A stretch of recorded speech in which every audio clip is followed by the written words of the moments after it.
उपराष्ट्रपति चुनाव को लेकर सियासी सरगर्मी तेज हो गई है। सत्ता पक्ष और विपक्ष एक बार फिर से आमने सामने हैं। इस चुनाव को लेकर राजनीति अपने चरम पर है।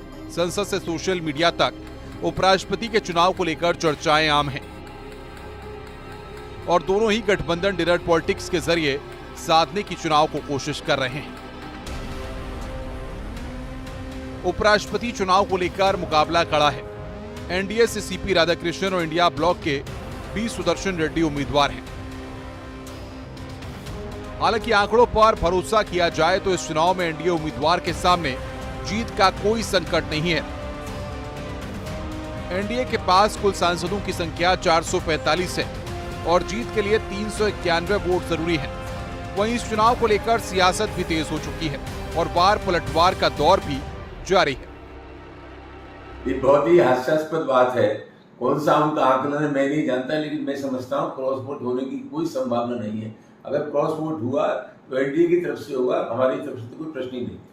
वो हारने के बाद भी यही कहने वाले हैं कि हम जीत गए और कोई बड़ी बात नहीं है कि वो फिर से कहें कि इलेक्शन में कुछ गड़बड़ हुई है, तो भगवान भला करे उसका भी। ठीक है, तो उनको कहने दीजिए ना, 100 वोट का कम से कम 150 वोट का अंतर रखना। उपराष्ट्रपति चुनाव को लेकर विपक्ष ने कमर कस ली है। विपक्ष ने एक मॉक पोल की बैठक की जिसमें सांसदों को बताया गया कि वोटिंग कैसे होगी और किस तरह से वोट देना है कि गलती न हो।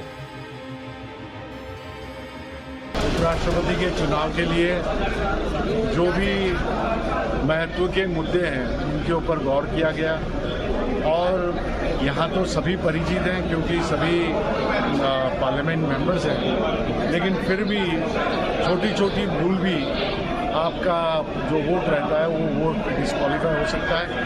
तो खराब ना होने के लिए सही ढंग से इंडिया ब्लॉक का अच्छा प्रदर्शन एकजुट बताने के लिए जो भी प्रयास हुआ अच्छा रहा। बहुत स्ट्रॉन्ग इंडिया अलायंस और मुझे लगता है कि जैनमारी के बारे में तो कह नहीं सकती हूँ, लेकिन हम चाहते हैं कि हमारे एक भी ना हो, इसी के मौके। लेकिन क्या विपक्ष का खेमा जो है वो एकजुट रहेगा? पूरा एकजुट रहेगा और बहुत ही आप देखेंगे क्योंकि अंतर बहुत कम है, तो हमें उम्मीद है कि हमारे जो प्रत्याशी हैं। भारत के 15वें उपराष्ट्रपति के चुनाव की तैयारियां पूरी हो चुकी हैं। इसके लिए मतदान कल होगा और नतीजे भी कल ही घोषित किए जाएंगे।